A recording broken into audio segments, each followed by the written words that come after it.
This is something that we talked about doing in the spring, and I think we had gotten buy-in from the different authors and editors, and then of course COVID hit, and it seemed less viable as we got further into the semester with people dealing with transition to online and all that. But we're very fortunate at the Harris Institute for Hispanic and International Communication, and also in the College of Media and Communication, to have some very active researchers who have been, publishing and books and editing books through, this time and before. So I think one of the things that Gabrielle, the assistant director, and myself are very interested in underscoring is that, with all the changes with COVID and the stuff we've been referring to, people have still been working hard on research, although perhaps there hasn't been as much focus on our productivity and, also our creative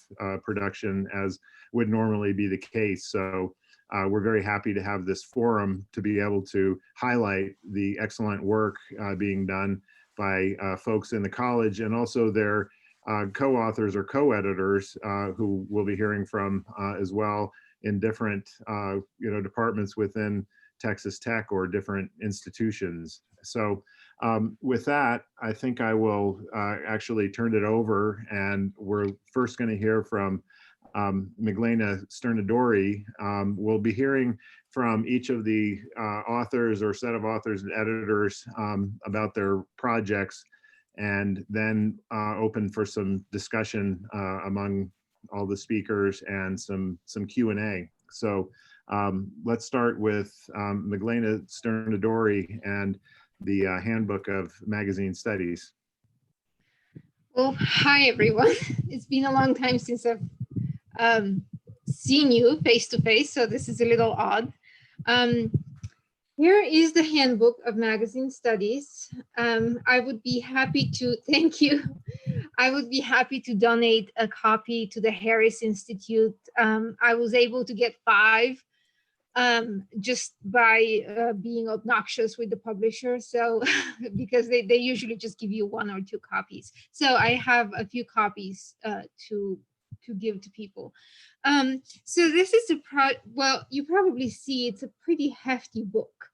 And it took years to edit this. I'm the lead editor of the handbook, although I also authored or co-authored 4 chapters, and Ken himself is a co-author on a chapter about magazines in Latin America. So thank you for being a contributor and also for organizing this. So the project, as I said, took 4 years. It started in 2015. Like, I don't know about you, but a lot of things in my life just sort of happen without being planned. I did not intend to edit, or especially to be the lead editor of a handbook of magazine studies, but I was approached in 2015 by an editor at Wiley. She's no longer there, but she was very, very active in acquiring books. And she was trying to get a handbook that would directly compete with another handbook. It's called the Handbook of Magazine Research, that was published by Routledge in 2016, I think. So she knew this was coming up. She wanted Wiley to have a competing handbook. And she told me at the time, I met her at AJMC, she told me that she had heard I was the only one who could possibly do it. Because the Handbook of Magazine Research was edited by somebody very well known in magazine circles, David Abramson from Northwestern University. And he had a lot of years, decades of connections and involvement with magazines and magazine scholars and so forth. The reason I think she approached me was because I was the editor of the Journal of Magazine Media for a couple of years. And while I was the editor, there were, I think, it was obvious that the volume of articles, and I think the quality of articles being published was improved significantly. So, so without knowing how big of a project that would be, I agreed. Unfortunately, I didn't think to ask my co-editor to join us, but I don't think he would have been able to. My co-editor is Tim Holmes. He was the director of the magazine program at Cardiff University in the UK. He just retired and is moving to Portugal. So I don't think, you know, since he's in the process of moving, I don't think he would have been able to join us anyway. So the idea of the handbook was to have a global focus. In that sense, it's probably very appropriate that I'm presenting to Harris Institute affiliates, because the book is by intention very global, and well, first of all, there is a section, a global section that focuses on magazines in different regions. Unfortunately, we weren't able to get a chapter on Africa because we had a contributor who pulled out at the last minute. But in addition to having that part 6, which is magazines in different parts of the world, pretty much in every chapter, we asked contributors to talk about magazines, not just in the United States and in the UK, which is really easy, but also around the world. And so we had contributors from 11 countries total, 36 chapters, and I am very pleased that I think we succeeded in getting that global focus. That, you know, for example, when there is a chapter about you know, consumerism and lifestyles and magazines as vehicles of consumerism, there is a mention of magazines in the Middle East. We had a chapter about the magazine published by ISIS, with an analysis and illustrations, which I may be able to find right now. So it was really, or for example, I contributed to a chapter about city and regional magazines. And, you know, city and regional magazines, they're sort of like Texas Monthly or, you know, journals, city journals, like I think Dallas has a journal. They really exist around the world. And so we ended up incorporating examples in literature from around the world. It is difficult to summarize everything that's in here. But perhaps the easiest thing to do is to just keep it short and let you guys ask me questions. And if I can, I will find the chapter about the ISIS magazine. And just, in fact, we even had conversations, Tim and I, about, is it okay to publish this, to include it in the handbook? Are we in some way endorsing terrorism? And ultimately, we agreed that this is a purely scholarly pursuit, and we're not in any way endorsing ISIS. But here was the illustration from the ISIS magazine. Unfortunately, it's black and white, it's not in color. And yes, I think I will end it here so that there is room for questions. Thank you.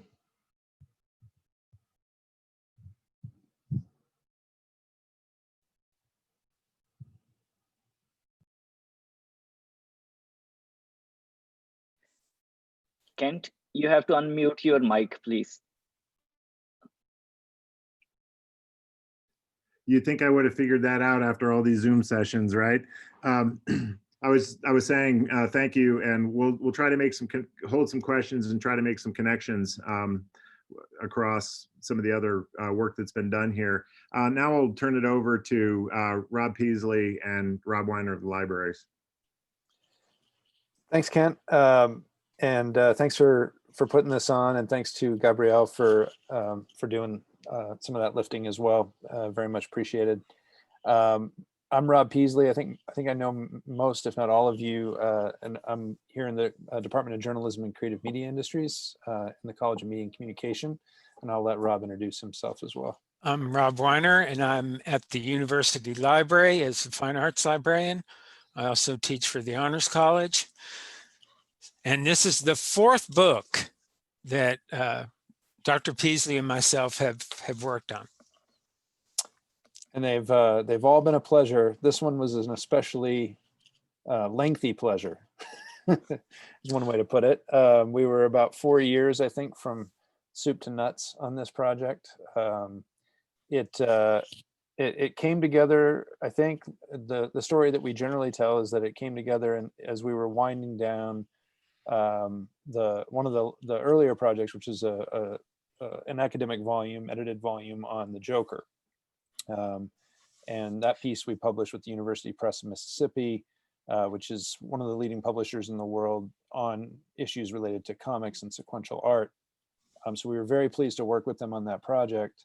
And I can't remember if they suggested it to us first or if we thought of it first, but somewhere, we thought of it. Did we? Okay. They wanted us to do a book on Lex Luthor. Oh, that's right. Yeah. And both Rob and I were kind of like, meh. How about something else related to villainy? Mm-hmm. So they had previously published a work called the Superhero Reader, and so through discussion with them, we finally came to an agreement on, well, what if we did a companion piece to that earlier work, and we just gave the Supervillain kind of the same treatment.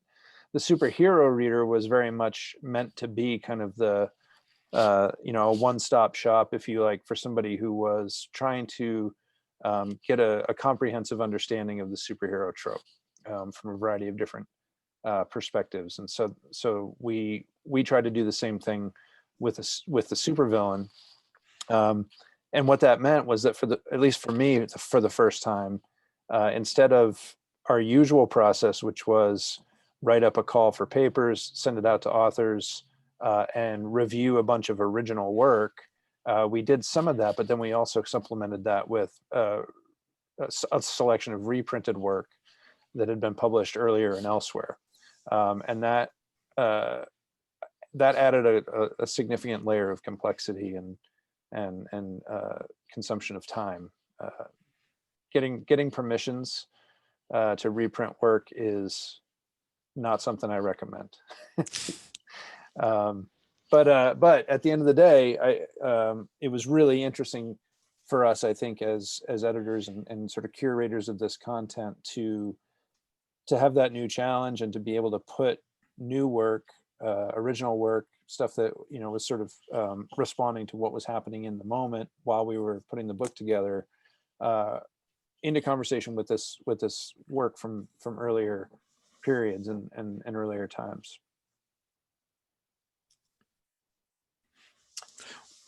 One of the things that we noticed in working on the Joker volume, and Rob and I talked about this quite a bit, is that there's a real gap in villain studies, and we were trying to help fill that gap. And our volume is different from the Superhero Reader in the sense that most of what's in that book deals with sequential art and comic superheroes. We go further than that and have articles related to Shakespeare's villains, Milton's Satan, villains of Buddha,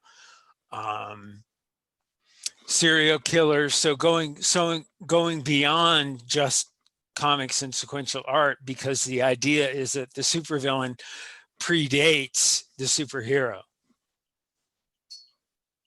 Right. So the book comes at we start with myth and literature as kind of our kind of the first section of the book, and then we move into some of the more familiar territory, perhaps in terms of film, comics, and sequential art.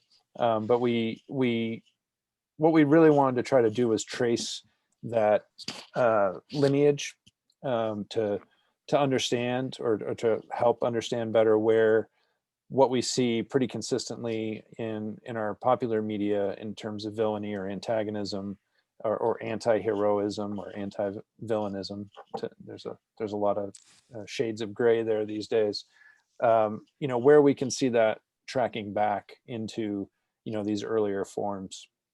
So it's a little bit more of a mosaic, I would say, than a strictly linear narrative that we posit in the book through the selection of material. But hopefully it provides some value for somebody who wants to understand that longer history of the archetype.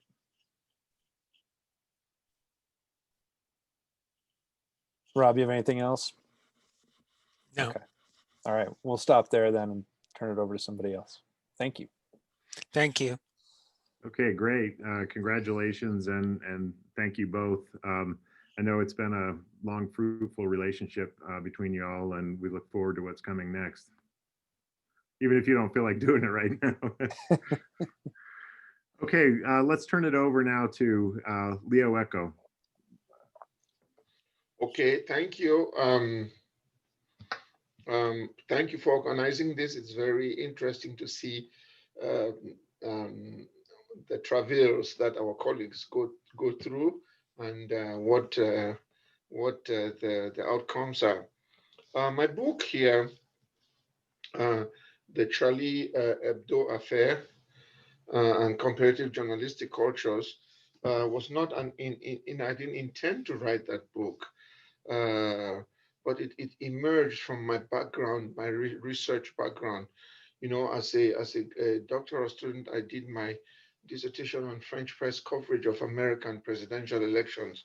So I always had a background in research on the French media and so on and so forth. And then when we had the first Charlie Hebdo Mohammed cartoons controversy in Denmark, a friend of mine, or a colleague of mine in Iowa, Dan Berkowitz, suggested that we write a paper on that, which we did publish. And so from then, these projects, things seem to take a life of their own, because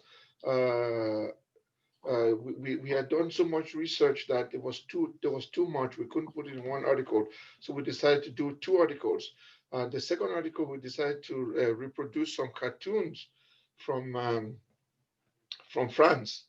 So the editor decided that we needed to provide permissions to reproduce those cartoons. So here am I. They give me a long contract in English, which of course you send it to France, so just delete and throw the thing away.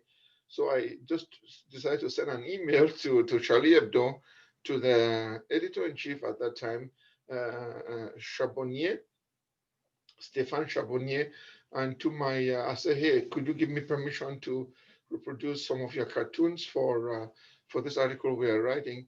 And to my pleasant surprise, he responded to me, and he sent me the cartoons, high quality cartoons, which we published. So I had this then developed this connection with Stéphane Charbonnier and the editors of Charlie Hebdo. And I was thinking of doing a book on the anthropology of militant secularism. That's what I thought. I said, these guys, they are militantly secular. They are so anti-Catholic. I mean, if you look at Charlie Hebdo, they have so many cartoons, so many articles. They're anti-clerical. And so I was thinking about doing that. And I said, well, if my wife and I will go to Paris, I might just stop by Charlie Hebdo's office and, just talk to Stéphane Charbonnier, since I've been communicating with him. And bingo, the 2015 terrorist attack happened. And Charbonnier was one of the first person to get shot. So Charbonnier and everyone else was killed. And so I was stunned. The material which I had started collecting for this, my anthropology of militant secularism, I had to change it. So then, because I had published a couple articles on Charlie Hebdo, I started receiving calls from television stations and radio stations to interview me on the Charlie Hebdo massacre. So I did a couple of those, and then it occurred to me that, I have a lot of this material that I already gathered. Why not write about this affair?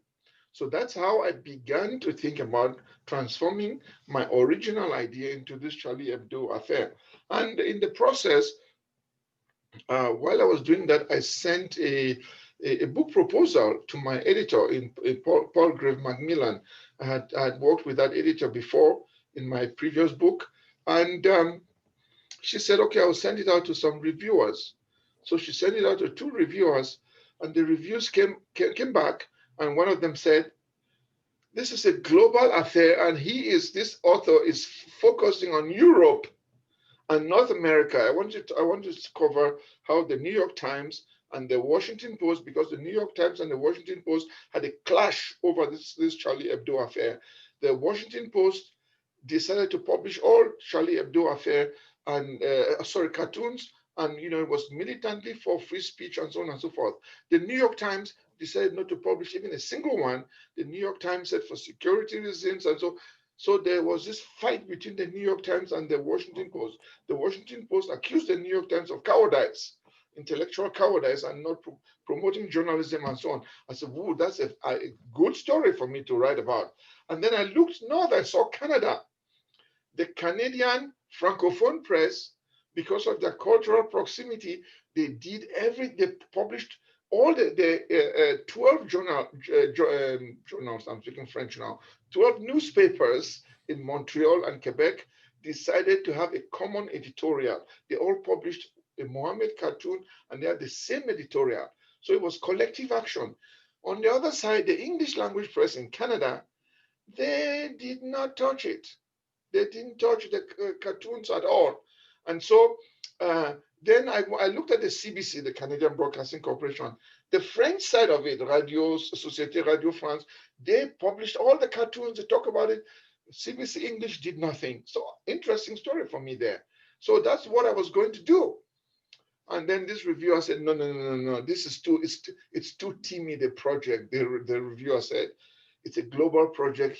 This book will be good if it is expanded.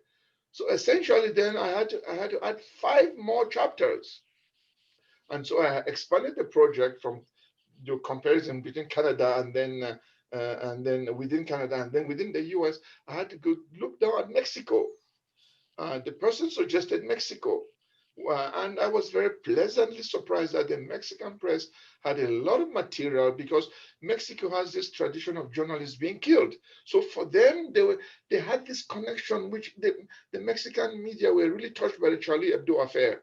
So I said, well, Spanish is not my my main suit, but interestingly, because of the proximity between Spanish and French, it was not as bad as I thought. So I was able to do Mexico. And then I did Ecuador. And there's a cartoonist there, whom I found, Bonilla. He was featured in the Reporters Without Borders. He had drawn some cartoons in sympathy with Charlie Hebdo. And so he was featured. So I said, let's see, his cartoons look interesting. So I sent him a request can I use your cartoons? And so he got back to me, responded to me in French. Apparently he had studied in France, and he had looked me up, and he saw that I knew French. So we had this interesting conversation in French, and he gave me his cartoons, high quality cartoons, and he directed me actually to some articles that have been written about him in Le Monde, because he had gotten into trouble in Ecuador because of his cartoons. So it became an interesting story. So then I decided to add Brazil. And then there was a cartoonist down there, Carlos Latuf. He was very nice. We communicated. He gave me his cartoon. So my Americas, was expanded to with those 3. And then I decided to add Africa. So I did Africa, 3 African countries: Senegal, Kenya, and South Africa. And then Europe, of course, France. My core was in France. I had 2 chapters on France. And then I had 1 on Europe, but I had to add the German press there. My German is very, very, very rusty. German, incidentally, was the first Western language I learned when I was a kid, but I haven't used it very much. So my German was very rusty. I was very lucky. We had Professor Hellmüller here, our colleague. So I talked to her, and we worked together. We had published 2 articles together. So she handled the German side of Europe, and handled the French side. So we have a German, we had a European chapter, and then the Middle East. I did Turkey, which was very interesting, because Turkey turned out to be perhaps the most interesting country of all of them, because the Turkish media, just like the Canadian media, they all decided to publish, all the magazines decided to publish a common cover, a Je suis Charlie cover. So all the magazines in Turkey, no matter which one, they had the same cover. You just had only a little bit of their masthead distinguished them. That was the collective protest. Considering that Turkey has the largest number of journalists in jail, and the cartoonist I was going to use in Turkey was in jail at that time. So my publisher told me, well, get me the permission from that cartoonist. I said, the guy is in jail, and the Turkish government doesn't want that cartoon seen. So by publishing the cartoon is a way of telling his story, because he's in prison, and we can't have access to him. So that's how I got into the Turkish side. And then the last was, again, this reviewer had said, oh, look at, so I went to India. I had not done much research on India before, but I had a very fun, a very interesting story in India, where there was one female editor of a large Urdu newspaper. Urdu, the language which is also spoken in Pakistan, I believe. She was the only female editor. And she reported this Charlie Hebdo story, and she just, used an old Charlie Hebdo cartoon to illustrate the story. The story was about, it's horrible to disrespect religion. She actually quoted the Pope. She used the Pope had come up with a statement. So she used the statement of the Pope, which the Pope was against Charlie Hebdo. And she published that article. She got into serious trouble. All the vendors who distributed her article were arrested and locked up on the street. Her own colleagues in the newsroom, it became a fight because she was a woman. It was an opportunity for them to try to bring her down. So the rest of the newsroom turned against her, and the police came knocking, and they arrested her, took her away, and locked her up for her own protection. So it turned out to be a very interesting situation. And the police and the courts had a very delicate situation. The courts did not acquit her. They just told the police to cease the prosecution. Because if they had acquitted her, there would have been riots on the street. So the court just delicately told the commissioner of the police in very serious legalese to cease the prosecution of this person. And that was the end of the story. But she lost her job. She lost her magazine her newspaper was closed down. So it gave me a chance to explore the media situation and culture in India. And then, of course, if you talk about India, you have to talk about Pakistan. And so we had to go back and talk about what had happened before the clashes over images under the British Raj, and the sedition and blasphemy laws which exist in India today go back to the British Empire. So they are still the same. They have not changed. So it was an interesting book for me. It was something I had not done before. It gave me a chance to look at the world and compare journalistic styles. So that's all I have to say. And I just need to point out we usually don't blow our trumpet, but I got an award for this book from the International Book Awards. They do it in California, so they give me an award for multicultural nonfiction. So that's it. Thank you. Excellent. Congratulations. You're getting all kinds of claps and thumbs up from everybody. Thank you. Very well done. What an interesting odyssey that you had persistent reviewers there who kept telling you to broaden the Yeah. scope and broaden the scope and broaden Right. the scope, right? Okay, let's turn it to Raouf Arif now.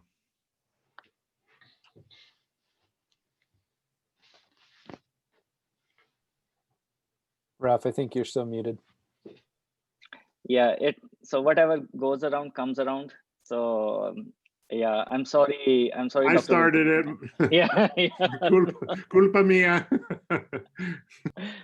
So I was saying many thanks to Dr. Wilkinson and Gabriel for organizing this such a wonderful discussion forum, particularly at a time when, because of COVID-19, we are unable to flex our intellectual muscles. So this is just a beautiful way to really feel scholarly again. So thank you very much for organizing this. First of all, I needed to start showing my book first. Sorry, that's how I needed to start. So this is my book. I love it. I love the cover and everything. My awards are on their way, so it's because of COVID-19. Just kidding. So no, it's I wanna, talking about this book, I wanna give you a little bit perspective that I think that's more important to me, and that turned out to be a book project eventually. By 2007, I was still in Pakistan and working as a journalist with CNBC TV when they had launched their operations over there. And President Musharraf, he was a military dictator that time. Criticism against his policies, particularly in support of war against terrorism, was growing every single day, and there were movements against him. There were street protests, and in order to control those the narrative that's going to the rest of the world, and like he's being hated by Pakistanis, he decided to just single-handedly ban the entire media, including print and electronic. Until then, we were, including myself, we were using YouTube particularly as a medium where we could enjoy all the Western music for free without paying anything, right? So, and then watch some amazing videos of non-serious nature. Until then, like that was the purpose of YouTube, and that's how our military dictators saw it. Like, this is not even, the social media was not even a thing. YouTube was not even a thing. But when entire broadcast media was blacked out, including myself and several of my colleagues, we were still going to cover those protests with our cameras in hands. We came up with this idea: let's create fake profiles on YouTube, and don't tell it back to my home country. I still have to visit back. So let's create fake profiles on YouTube and start uploading those videos. So necessity is the mother of invention. And that's how we started using YouTube, social media, in order to keep telling our fellow citizens and spreading the narrative. Hey, there are protests against him. People are coming out every day in Islamabad. That's the capital city, right in front of the presidential palace. And we are trying to communicate as much as we could. So somehow the word got around, and people started getting informed. So long story short, President Musharraf had to give in to those protests. There was a peaceful transfer or transition towards a democratic government. President Musharraf, since then, he is in exile even today. So I came to the US afterwards, took my master's, and went to the University of Iowa for my PhD. And my focus was journalism after 9/11. That was my focus until on December 17, a video and a picture started circulating on YouTube and Facebook and social media so quickly of a burning man, Mohammed Bouazizi, a Tunisian street vendor. That did disturb me. That day, like, I still remember winter in Iowa City, and then I still remember like how much it affected me. I could not sleep properly, and I think that's where I started realizing, the very first time I started realizing that being in a grad program and going through all those hardships, it's worth it. Earlier, I was having like mixed feelings, like, is it really good to quit my job from CNBC and like become a poverty-stricken grad student in the US? So that time I realized the worth of it. So I still remember going to Dr. Leo Echo's office and talking to him about that in detail and his encouragement. He goes, yeah, let's do it. There was so much complexity about it. And while we were having these discussions, within a month, we saw that Tunisian movement was over, Arab Spring was over for Tunisia, and then it transferred to Egypt. Less than a month, and the president, Ben Ali, for several years, for decades, who was there, he had to leave. And similar kind of situation we saw, like on, I believe it was sometime on January 25th, little over 2 million people came out at Tahrir Square in Egypt. So again, another thing, like, think of it like you are a media and communication student who is trying to understand the world around you. At the same time, something this massive starts taking place. So this book's relationship goes there with my dissertation work as well. So I did my research about these 3 countries, moved on, got a job, and then started working on different things until at this my current university, I started realizing those movements, similar kinds of movements, started popping back up again after such a long time, like Algeria and so many other examples started seeing. And then luckily, that time I had one of the best RAs. I was so fortunate. I believe she's still here, Jessie Starkey. I just want to acknowledge her. So Jessie and I sat down together, and then we had this plan. I shared my plan that, Jessie, I want to work on this book. And she was like really, really, really so amazing. She came up with the plan. She gave me those deadlines and dates, still posted on my office door. And then we started working together. And then we got the contract from with Peter Lang. Hi, Jessie. So she's here now. So so we started working together, and then Peter Lang was very happy with our idea. So we ended up creating this book. So now the whole focus of this book, the way I see it, first, it's not only talking about those 3 countries, Pakistan, Egypt, and Tunisia. Rather, it's also telling my peers and colleagues, and particularly in journalism, when they started saying that the Arab Spring started from Tunisia, they were factually wrong. So I just reversed that order, that it started from a Muslim country in Pakistan, and then from Egypt, not from Tunisia. When Kulona Khalid said, when Khalid Saad was tortured and murdered by police over there, that social movement transferred to Tunisia. Tunisia became a catalyst of change. So that's one thing. It was my learning, and through this learning, I hope like I'm able to put the record straight. Second, it's a perspective to help my peers and colleagues in the Western world to understand how social movements originate and sustain in non-Western societies, because most of the scholarship is basically dedicated to Western social movements.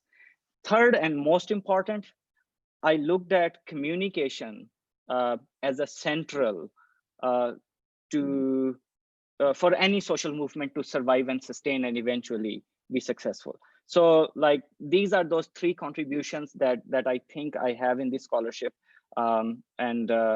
This had been an incredible, wonderful learning for me. Lastly, I just want to say, even if it is your dissertation project, and that's exactly what I just learned from Dr. Echo as well, it's never an old scholarship. You never know when and how you will find an opportunity to reconnect and build upon it.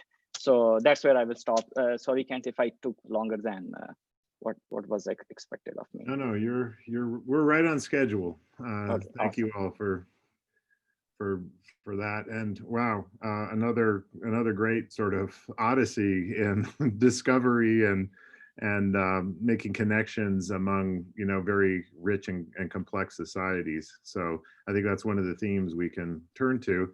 But before we do that, we have one more set of authors, editors to hear from. So I will hand it over to you, Ioana, and if you would also, introduce the book, but also your co-editor, right? Definitely. Hi, and again, thank you so much for organizing this. So we have Miloš here. Gregor, say hi. He's one of our editors and co-authors of chapter. He's currently in the Czech Republic. And so he definitely deserves a lot of applause, not just for the book, but for being awake at, what's that, 3 a.m. right now? 2 a.m., 4 a.m.? Just 1 a.m. Oh, just 1 a.m. Oh, then you don't deserve applause. That's good enough. Well, I really have to send you some free coffee. So our book is about the COVID-19 pandemic, and unlike maybe a typical book that takes, a year, 2 years, 3 years, or at least, I don't know, a year and a half, ours happened very, very fast.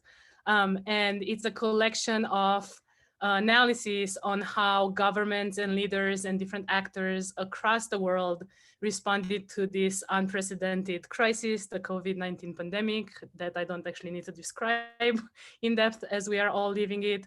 And the book contains 27 countries across 5 continents, including China. And there we have to give a shout out and applause to my colleague from here, from the PR department, Shen Su. I don't know if she's here now, but she's one of the co-authors for the China chapter. And then we have Italy, France, UK, US, India, 27 countries across 5 continents, and also 2 supranational organizations. So we also analyzed the European Union and the WHO, the World Health Organization. And we primarily looked at how these different actors communicated about COVID-19, how the crisis management happened from these different lenses of crisis communication and political communication. And through the analysis, the guiding principles, if you will, are your typical crisis communication principles of being first, being right, being credible, expressing empathy, promoting action, and showing respect. And those are the principles that the CDC and all this other health-related crisis communication always kind of put forth. And so we felt it's really, really important to document how this unprecedented crisis is unfolding. And we tried as much as possible until the Rutledge people took it away from us to stay as current as we could. So from the moment the crisis started until I think the analysis, the timeline stopped at July, right, Miloš? July or June? I think we were trying to push it a bit more, but we tried to encompass as much as we could. And then the co-authors, the collaborators, they are scholars from all these different countries, and they come from different disciplines. So not just crisis communication, but you have political communication, you have public diplomacy represented, maybe some more from the health communication part. And so it's a very interdisciplinary book, and it accounts for not just what happened in each of these crises, but those cultural and national elements that some are very different country to country in the way things happen, and some are similar. And we look at everything from press conferences, the social media, how the media reacted, and all this back and forth between all these different actors. And so in a sense, I mean, it is my own field of research, but also in a sense, it kept me busy enough to somewhat find comfort through these times. And feel like we are making a difference in offering not just an overview of here's what happened and this type of analysis, but also future lessons for the future. Because number one, the pandemic is not over, unfortunately, so maybe we need volume 2 already.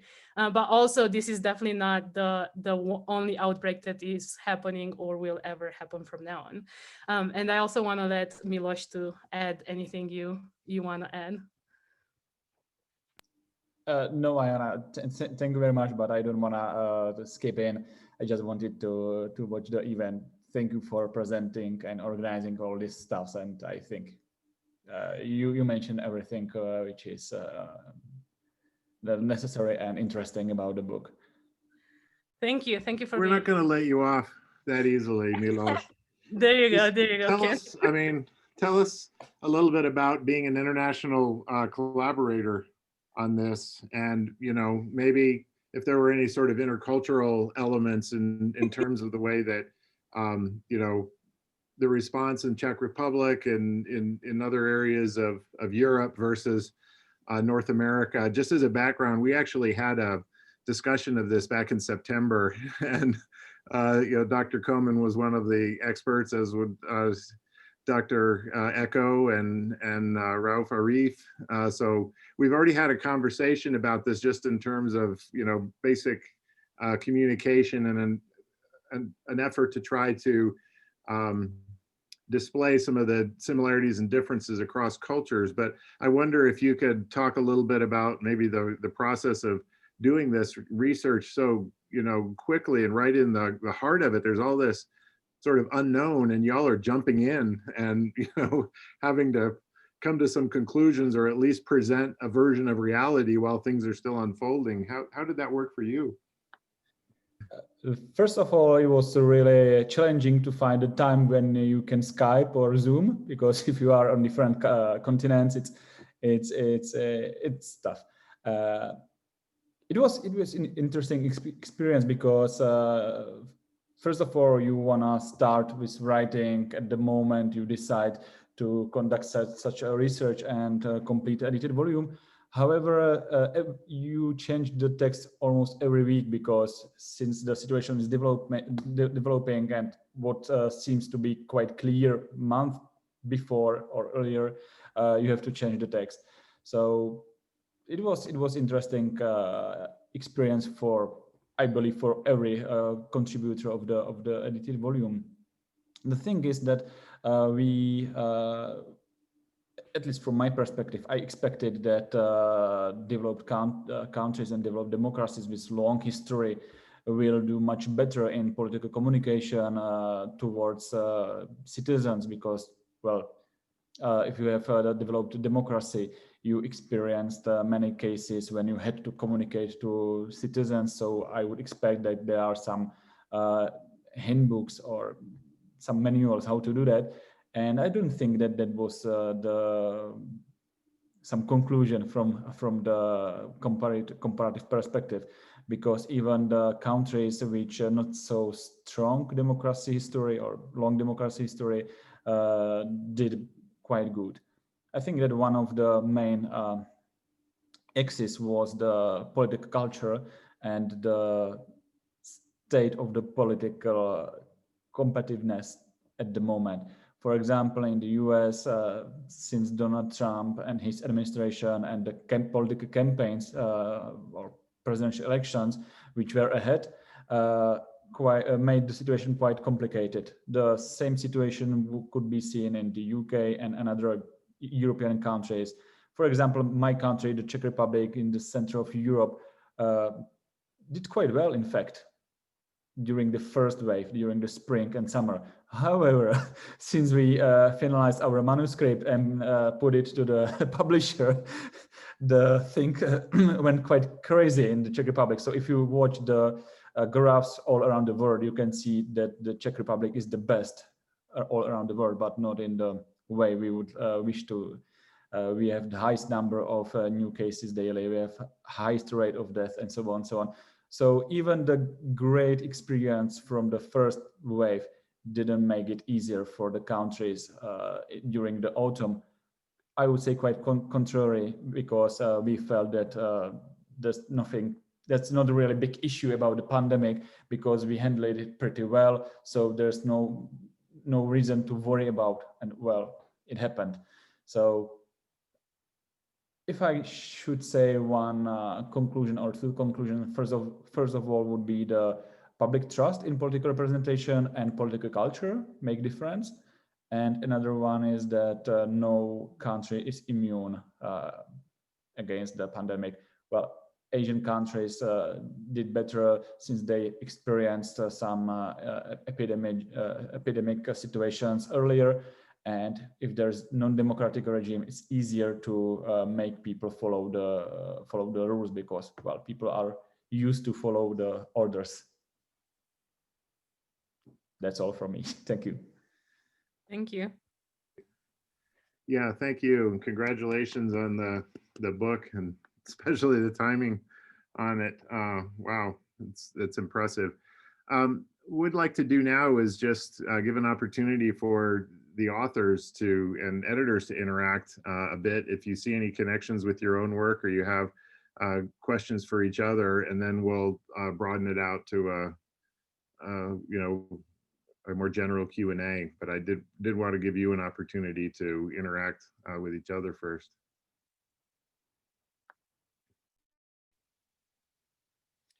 I'll ask a question of Ioana and Miloš. You mentioned political culture being an important factor across the chapters in the book. I assume geography came in there as well. I mean, what did you find in terms of comparing these cases with regard to geographic features like island nations versus landlocked or heavily, with lots of borders versus like only a couple borders, that kind of thing? Yeah, I mean, geography definitely helped. And I guess the one thing that I wish we had more, and it's really not on us, we had more page space from the publisher, was to include more countries. So for example, we didn't have New Zealand, right? That was given as such a positive example of the way they handled, not just in terms of their communication, but also look at their cases are not, they had some cases and then everything else. But however, they were an island and closed everything down, and that was the end of it. So we did see geographical elements and borders as one of the elements that mattered. However, in the majority of the countries that we do include in the books, the political system, the economic system, the communication parts, I think they played more of a role than everything else, including UK. And I mean, Czech Republic is an interesting case study. Again, until now, they were actually one of the examples, positive examples from Europe, as here's how you deal with this. And look, they have low numbers. So Miloš, if you want to talk about. I would add maybe one aspect, and it's not maybe so much about geography, it's more about the status of the state or the cities, in a matter that if some city was international hub, they were more affected at the early stage because they weren't able to recognize the disease coming. And with so many people traveling to Roma, to New York, and so on, it made probably the difference. Well, if you look at the Central or Eastern Europe, most of the countries did pretty well. And we just can guess that it was because they are not so internationally connected to the rest of the world. So maybe this could be one of the aspects. And however, since the cases selection was more about self-selection, because we just try to put together as much contributors as we are able, I don't think we can make some strong conclusion on this. On the geographical one, no. I mean, Iceland did pretty well, and it's pretty isolated in a sense. But yeah, I feel like you would have to include all the countries and look at those geographical elements across board to the ones that did well. And then you had the countries in Asia that manage it better, but I don't know that is the geographical anything as much as the system and the fact that people there already wear masks and follow rules, and they are used to outbreaks, maybe not as bad as this one, but they are used to past outbreaks more than places like the US. The other thing in some of the countries, especially US and Brazil, that I think made a difference in the negative way was the fact that you had official actors spreading misinformation and contradictory information and everything from cures on how to like make sure you don't get COVID, but also at the very beginning, just denying that it's a problem or it's anything more than a flu.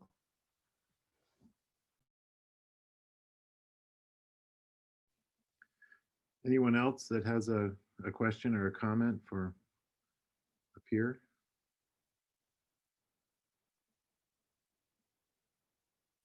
I was wondering if the two Robs could talk a little bit about sort of sustaining a long-term partnership and doing this kind of work. It sounds like this one got a little gritty in terms of the permissions and just the time. And not that, that would be an issue between the two of you, but it seems like you've got kind of a unique relationship of, having this very strong shared interest in, popular culture and this publishing experience together that you've been able to maintain. Yeah, I mean, I feel very fortunate about that, and I'll forever be in debt to Rob for sort of, in a way, kind of taking me under his wing when I got here, these many years ago, and once he learned that we had some shared interests, he was already prolific in his publishing, both in terms of articles and books. So I really owe the running start I got with books to Rob's influence and to his publishing connections, because the first book we published together was a Spider-Man volume through McFarland, and that was a relationship that Rob had well established at that point. So I have to defer to him and thank him for that. In terms of maintaining our relationship, I mean, I think we've always said that we complement each other really well in terms of our skill sets, and I think that's just for those of you who are grad students or looking to collaborate more in publishing. I think that's a key, is to find somebody that addresses your own weaknesses and for whom you can be a strong partner. Yeah, and it's been real interesting, because a lot of times Rob and I'll think the same things about these characters and popular culture, and as you said, we complement each other really well, and so that fostering that type of relationship is I feel very fortunate as well, because it's a rare thing to have such a wonderful rapport with another person where we connect in that way. That makes sense? Yeah. How did you divide the labor between the two of you? How did you decide who does what? Honestly, it's been a little bit different each time. I mean, to the extent that I think the projects are a little different each time. I think on this project in particular, I think I took on more of the, I guess you would say, kind of the administrative tasks especially with regard to the reprints and seeking permissions and things like that. Whereas Rob took on more of the kind of the initial draft of the introduction, and some of the more kind of, I guess, the content, to put it succinctly, of the book as a whole, and kind of figuring out how all these pieces are going to fit together.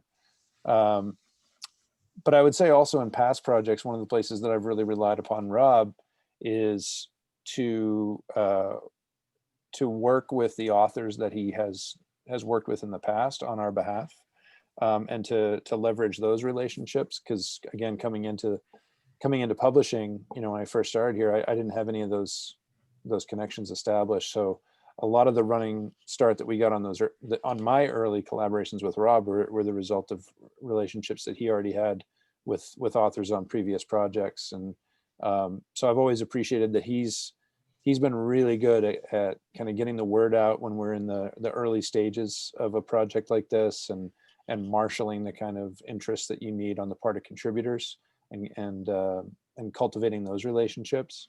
And then, I think we basically take kind of an equal role in the kind of editing responsibilities. We both go over each of the pieces individually, several times, and kind of fine tooth them, and then confer when it comes time to decide what's in, what's out, and how to work with authors to make their pieces better on a revision and things like that.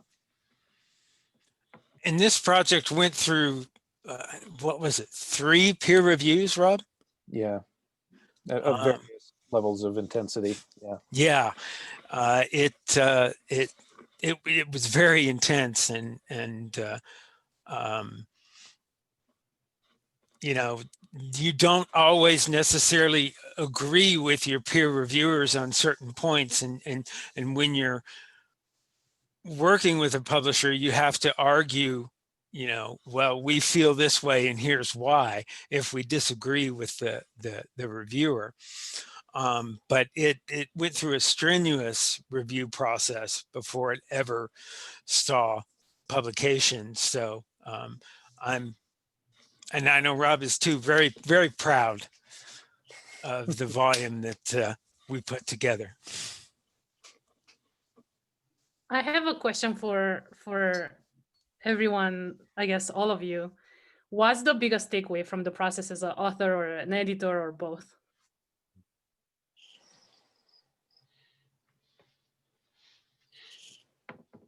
You want to start, Miglena?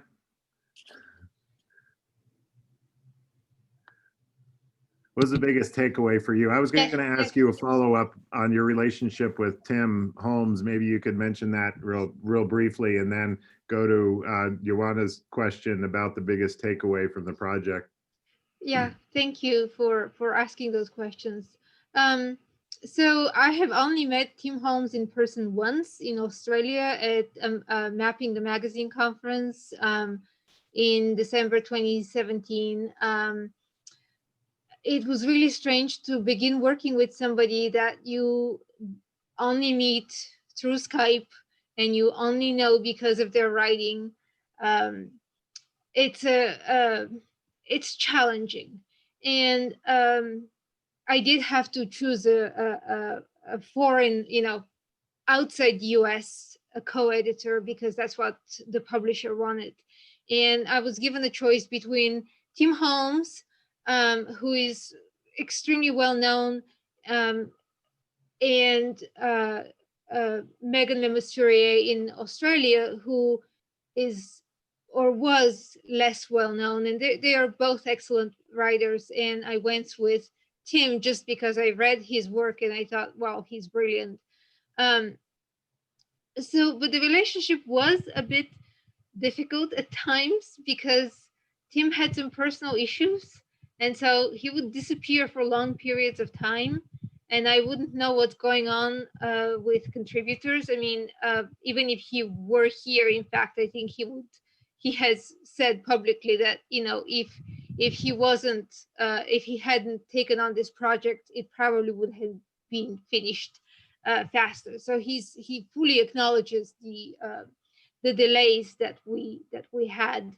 But overall, ultimately, it even when you even over Skype, even over Zoom, people are people, and so you learn to connect, and you can create relationships and figure things out. My biggest takeaway is that I will never again edit a collection. Because well, maybe it depends on the contributors, but this one was very challenging because there are not that many. I mean, it's difficult to find people who write about magazines in different countries and different regions. So I sent a lot of cold emails. Tim was working with a few people that were well known. I had some connections here in the US with people that I really relied on. And I knew that they would write excellent chapters, including Kent. But it was challenging to herd cats with 36 chapters. It took a lot of herding cats. I guess it helped that I have 10 cats, so I can herd cats. It was also very difficult to work specifically with magazine people who are outside the academia. We wanted the Handbook of Magazine Studies to combine theory and praxis. And so some of the contributors do not have PhDs. They may be academics, but they're more, professors of practice. And magazine writers are not, I don't mean to say this about all professors of practice, but magazine writers specifically tend to be kind of prima donnas. They don't like their writing to be edited at all. even when it's when the only reason you're editing the writing is to bring it up to academic convention. For example, you have to have citations, in-text citations, you have to verify page numbers if you're using a direct quote. There was one contributor from the UK who is an adjunct at Oxford, I think, and he has worked for magazines, who wrote a chapter that just had not even a single citation. And when I sent it back to him with that request, he said he's not going to rewrite his work. And I was like, I'm not asking you to rewrite it, just cite everything that you're citing or that you're referring to. And he just refused, so I ended up doing it for him.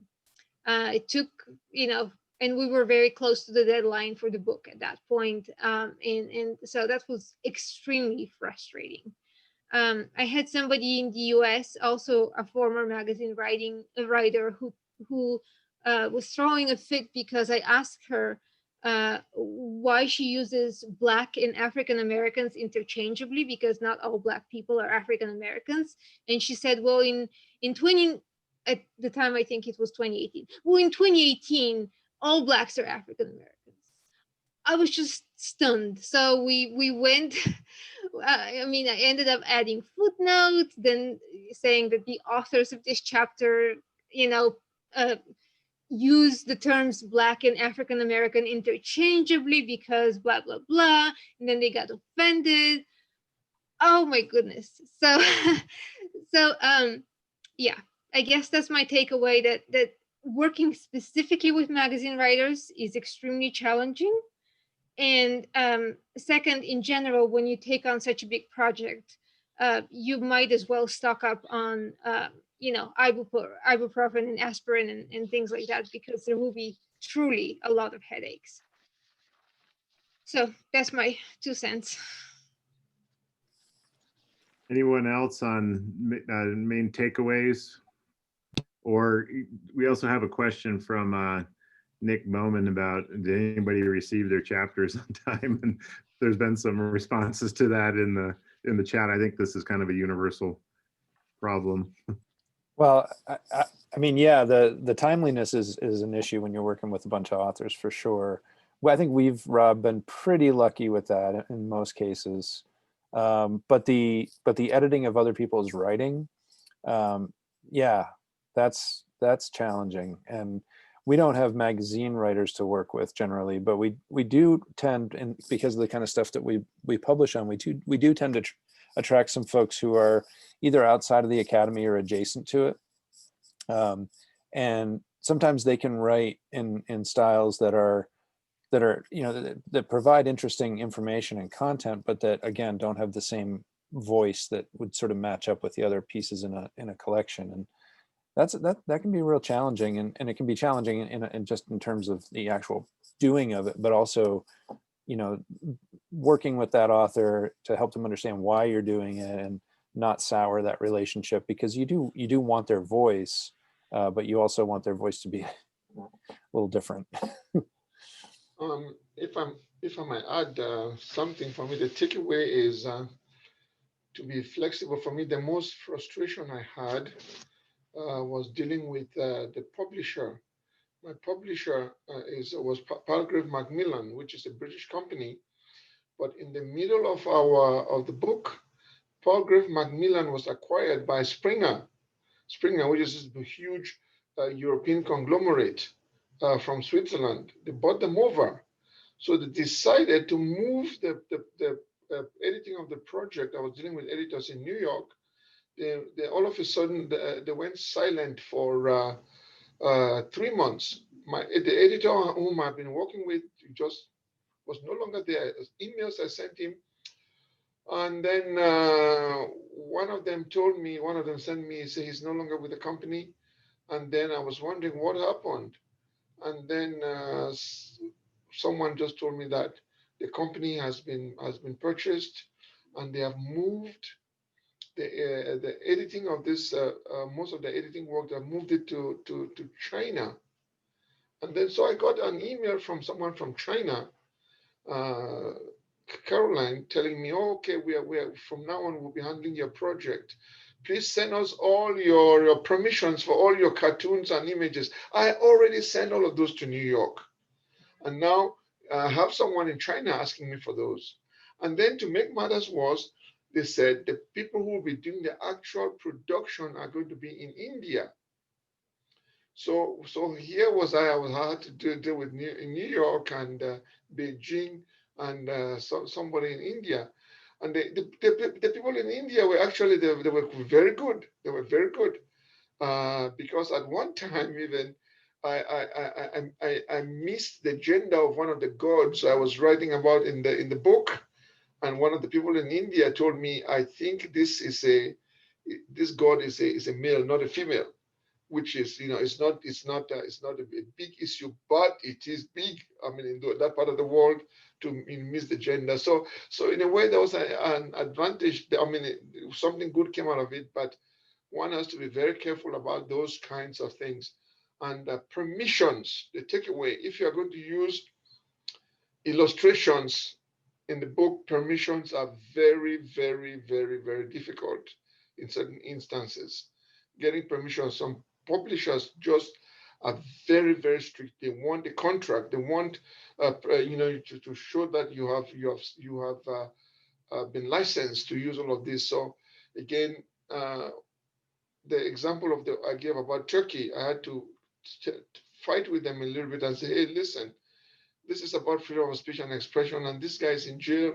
I can't get a permission from him, and so on and so forth. And then, but others, there are many ways. Some of them, I know I used maybe 20 illustrations in the book. I had to pay. I licensed only one from a cartoonist from South Africa, and so dealing with any kind of visual communication complicates things, because you have to ask permissions, you have to deal with all kinds of people. Fortunately, all the cartoonists I dealt with were very, very helpful. As soon as I talked to them, these are cartoonists who were drawing their own cartoons in reaction to the Charlie Hebdo affair. So a lot of them were quite good, and they sent me the cartoons without any free of any charge. But sometimes then you have to tell the editor that an email permission from the cartoonist is just as good as that contract that they want. So for me, that was a complication. So the less images, the better. That's my takeaway. And it's a really good idea to know what your publisher's stance on fair use is. Yes.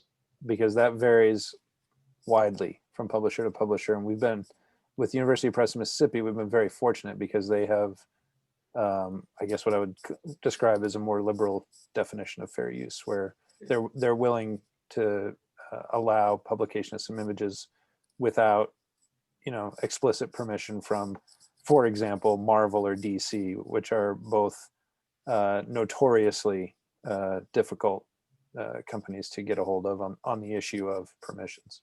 Mm-hmm. And since Palgrave Macmillan is a British company, they talk about fair dealing, which is a little bit different from fair use. So now a lot of the time I have to, fortunately I teach media law, I have to tell them what the fair use is under American law, under the Copyright Act of 1976. I say, okay, this is what it is in America. And my understanding as an author who is based in America, and this book has been published in New York, so American law controls, not British law or Chinese law or Indian law, since we were dealing with all of these countries. So having, going through that, ultimately they understood. But then we had, the Brazilian, then we had the Ecuadorian, and then we had the Turk, and then so it complicates things a little bit. But ultimately we all agreed that in case of a dispute, the American law will hold. So fair use won the day. Rauf, Arif, I think you wanted to contribute. Yeah. So just like Dr. Echo and Dr. Sternadori said, like their project was moved to different countries eventually. That's what exactly happened to me. And in my case, it also my acquisition editor, at some point he disappeared and I did not find until very late. I kept sending him my chapter by chapter. And then I found out like there is another person. So things started going smooth. And then at some point, my project was moved to India. People from India, they were efficient, definitely. So that was easier to work with them. Their English is pretty good. So things went pretty smooth. Two things like my takeaways. One is always have multiple backups of your master copies. You never know who will do what, because that's exactly what happened when my project was moved to India. Somehow this new acquisition editor sent a previous draft. So, and then luckily I had been creating separate folders and I had dated everything very well. Because when you are writing, there might be multiple versions eventually come up based on peer reviews, feedback, and some other things. So that did save my life. Otherwise, I would go into intense trouble. So that did help me. Second, when a person like me who it was like I'm a junior faculty and it was my main bigger project in a way at this point in my career. So I wanted to make sure that this book title reflects what I want it to be reflected. So I did not give up with those couple of ideas that my publisher gave me. Hey, this is how your cover page is gonna look like. So I had some specific reasons in my mind. So I sat down with my computer and I started creating these things. And then I started sending them back for designing purposes. And I told them like, that's very important to me. It's not only the content, it's the hardware as well that I care about. So that's how cause individuals, social media, cloud, all those things, I wanted them to be connected. So it was like back and forth, a lot of back and forth. I wanted to give up at that point. I knew I was having this burnout thing, but I'm glad I did not. So these are those things that we need to be involved at every stage. Now, second part of after this takeaway is my question to all of the faculty members here, because they all have much more experience. And as a junior faculty, I wanna know how can we promote our book once it gets published, so that because in academia, promotion is not only self-promotion. We want to make sure that our scholarship gets there where we want it to be and gets some reviews and some citations, so that we are actually contributing to the scholarship, not just showing, hey, we have one more publication. What should I do? It's something I want an advice from all of you. Well, I guess I would say that, we tend to think of our audience for this a lot of times as academic in nature, and certainly that's a big part of it.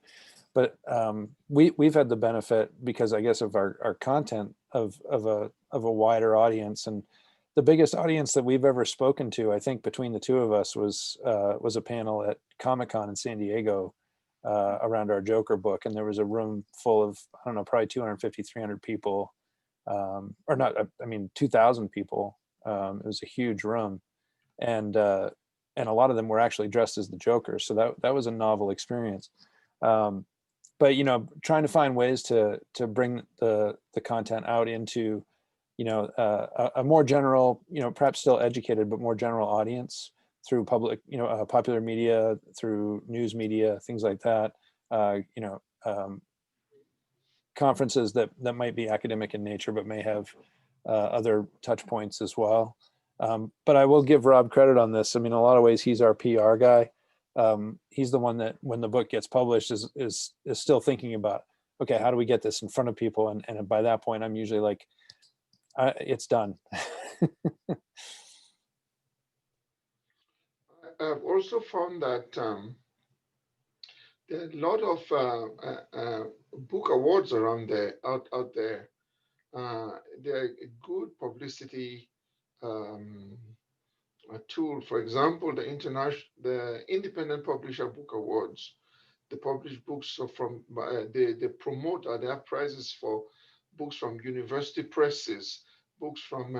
They don't take the major, huge conglomerates like Springer and so on and so forth, but they take university presses, self-published books, independent publishers, and they have awards. And so those are big promotional opportunities. Once they give an award, they promote it, they make it big, so they put it on their website, and then of course all publishers like that. The publishers then take it and they make it they amplify it, so it gets bigger. But I agree that a lot of us, we have to do a lot of our own publishing. I see some people, they put the title of the book after their signature on the email. It's a way so people get acquainted with that. Just a author of so and so and so, and then that it does get the word around too. So. And maybe trying to get to know some of the editors of book reviews at the journals, and making sure they get a copy of your book. And Routledge was pretty good about sending copies out. I only got a couple of reviews, I think, but I think that's another way to do it. I had a bit of a struggle. My book on Spanish language television, I really wanted to have it done in Spanish, and Routledge sort of put that on me, and I contacted a number of publishers in Latin America and Spain, and it ultimately never occurred. But I thought it was kind of a no-brainer, right? When we're talking about Spanish language television, that should come out in Spanish. So I think it was down to me having to translate it myself and find another publisher, which I just wasn't able to do. But I think it's good that you're asking senior colleagues, and I would ask, people also, at conferences or who who are successful publishers. I know Dayatusu sends out notices every time he publishes a book, which seems like it's every year, every other year. The guy's super prolific, but he's got a long list of contacts in international communication, and you make sure everybody knows when a new book comes out, or when he moved to China recently, and just sort of keeping up, keeping people informed on the latest developments and what you're doing, I think is important. Unless there's a burning question, I will turn it over to Gabriel to close up as we're getting toward the end. But I know we kind of kept this, discussion among the authors and editors. Was there anything that somebody wanted to ask that hasn't been asked before we move to a conclusion?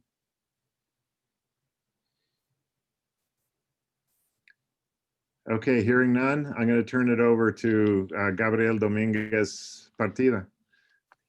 Thank you so much. Well, I have this difficult task to summarize and conclude and give some concluding thoughts about this really enrichment experience that you share. First of all, I want to thank you so much to all the panelists and the audience for their participation in this event.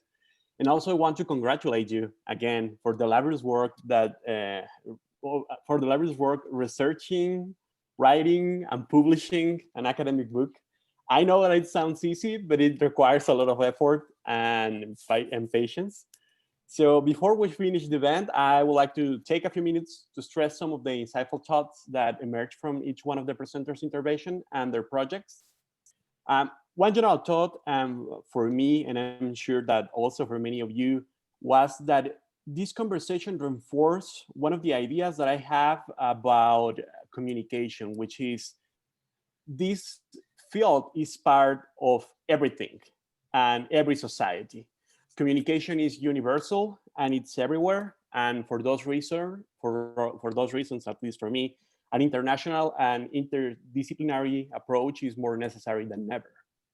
So let me go over each one of the presenters and just to recap some of the thoughts that emerged. For instance, Dr. Sternadori made us realize the value of international collaborations and how studies from different countries can illuminate the different shapes of a media outlet, such as magazines. For their part, Dr. Peaslee and Professor Weiner took us on a journey to understand how to fill a gap in Villan studies and how we need to consider the present research in the matter and the previous articles that refer to this field to see how this archetype operates beyond comics and sequential art. For his part, Dr. Eco also took us in an odyssey in which current events transform the research focus of a book and reshape it to consider how what it seems a particular case of a specific media, such as Charlie Hebdo, has properties that affect and influence practices of the profession around the world, such is the case of cartoons in journalism. In the book project of Dr. Arif, we notice how our previous experiences and the current event shape our research interests. And moreover, the responsibility that we have as an international faculty of expanding knowledge and make connections between different cultures to illustrate how, by looking at communication, at a communication phenomenon in different parts of the world, can expand our reflection and knowledge about how media operate for social change in this case. And last but not least, Dr. Coman and Dr. Gregor emphasize the value for interdisciplinarity and cultural differences that are necessary to confront a common threat, as is the case of COVID-19. Hence, by learning from different countries, misses and hits, to form a common front to facilitate to really solve this kind of global problems. Well, those are a few ideas that we can continue to explore in future conversations. I really appreciate all your availability in this session and your patience as well and your collaboration. Maybe we have some more thoughts to share during our Thanksgiving dinner, so we can go over that and share these topics as well. And thank you so much. If you have any ideas for future events like this, please let us know, because, you know, Gabrielle and I, you know, we're two minds working together, much as, you know, what you were just describing, but we're a collective in terms of all the affiliates. We really appreciate all your work and your commitment, you know, to students as well as research and service. So thank you all very much. Thank you very much for that summary, Gabrielle. That was very well done. Congrats and kudos to everybody. Hang in there. Good luck with the rest of the semester, finishing it out. Thank you, Kent. I need to mention, Kent, you know, thank you for letting me borrow your book. The book you had on NAFTA. I got some good information which I cited, you know, in my book on your project, the project you did with about Montreal, Quebec, and also in Mexico. So I need to mention that. So thank you. I'm glad. Thank you. That means a lot coming from you too. I appreciate it, Leo. Thank you. Thank you for organizing this. Bye. Okay, Thank you very much. Thank you. Goodbye, everyone. Bye.